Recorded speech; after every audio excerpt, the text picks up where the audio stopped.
സർക്കാർ ജീവനക്കാർക്ക് മൂന്നാം തീയതിയായിട്ടും ശമ്പളം കിട്ടിയില്ല. ഒരു വിഭാഗം സർക്കാർ ജീവനക്കാർ ഇപ്പോൾ പ്രതിസന്ധിയിലായിരിക്കുന്നു. 3.5 ലക്ഷത്തോളം സർക്കാർ ജീവനക്കാർക്കാണ് ശമ്പളം കിട്ടാനുള്ളത്. ട്രഷറിയിൽ നാളെ പണം എത്തിക്കാൻ കഴിയുമെന്ന പ്രതീക്ഷയിലാണ് സംസ്ഥാന സർക്കാർ.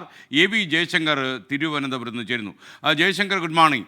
ജയശങ്കർ, യഥാർത്ഥത്തിൽ ഈ സർക്കാർ ട്രഷറിയിൽ പണം നിക്ഷേപിച്ചിട്ടില്ല, സാങ്കേതിക തകരാറെന്ന് പറയുന്നത് പുകമറയാണ് എന്ന രീതിയിലുള്ള പ്രചാരണം നടക്കുന്നുണ്ട്.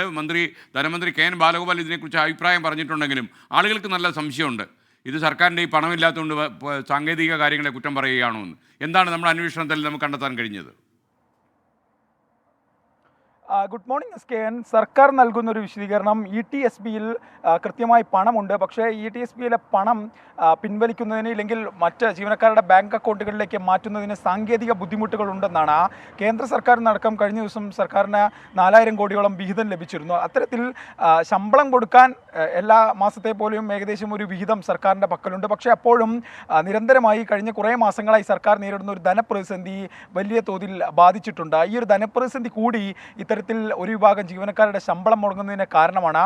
പൂർണ്ണമായും സാങ്കേതിക തടസ്സങ്ങൾ എന്ന് പറയാൻ പറ്റില്ല, പക്ഷേ സാങ്കേതിക തടസ്സങ്ങളും ഒരു ഘടകമാണ്. പക്ഷേ ഇത്രയൊക്കെ വിഷയങ്ങൾ ഉണ്ടാകുമ്പോഴും എന്ത് തടസ്സം മൂലമാണ് ജീവനക്കാർക്ക് ട്രഷറി അക്കൗണ്ടിലുള്ള പണം നൽകാൻ സാധിക്കാത്തതിൽ ട്രഷറി ജീവനക്കാർ സർക്കാർ ഒരു തരത്തിലുള്ള വിശദീകരണവും നൽകുന്നില്ല.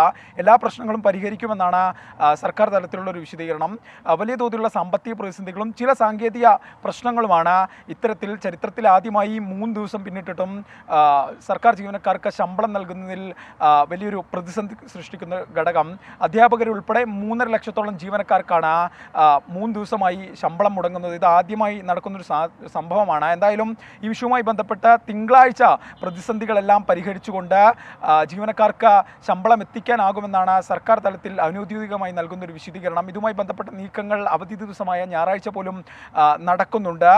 പ്രശ്നങ്ങൾ പരിഹരിച്ച് പണം ലഭിച്ചില്ല എങ്കിൽ തിങ്കളാഴ്ച മുതൽ സമരത്തിലേക്ക് കടക്കുമെന്ന് വിവിധ പ്രതിപക്ഷ തൊഴിലാളി സംഘടനകൾ ഇതിനോടകം തന്നെ വ്യക്തമാക്കിയിട്ടുണ്ട്. എന്തായാലും ശമ്പളം മുടങ്ങിയതോടുകൂടി വിവിധ സർക്കാർ ജീവനക്കാർ വലിയ പ്രതിസന്ധിയിലാണ്. കാരണം EMI ഉൾപ്പെടെയുള്ള തുക അടയ്ക്കേണ്ടത് അസാധ്യമാണ്. സർക്കാർ ജോലി കണ്ട് മാത്രം ലോൺ എടുത്ത ഒരുപാട് ആളുകളുണ്ട്. ഇവരെല്ലാം വലിയ തോതിൽ പ്രതിസന്ധിയിലാക്കുന്നു. അപ്പോഴും സർക്കാർ തലത്തിൽ സാങ്കേതികത്വം പറഞ്ഞുകൊണ്ട് ഒഴിഞ്ഞു മാറുന്നൊരു നിലപാടാണ്. എന്തായാലും ഇതുമായി ബന്ധപ്പെട്ട് തിങ്കളാഴ്ചയോടുകൂടി പ്രശ്നങ്ങളെല്ലാം പരിഹരിക്കുമെന്നാണ് നമ്മൾ മനസ്സിലാക്കുന്നത്.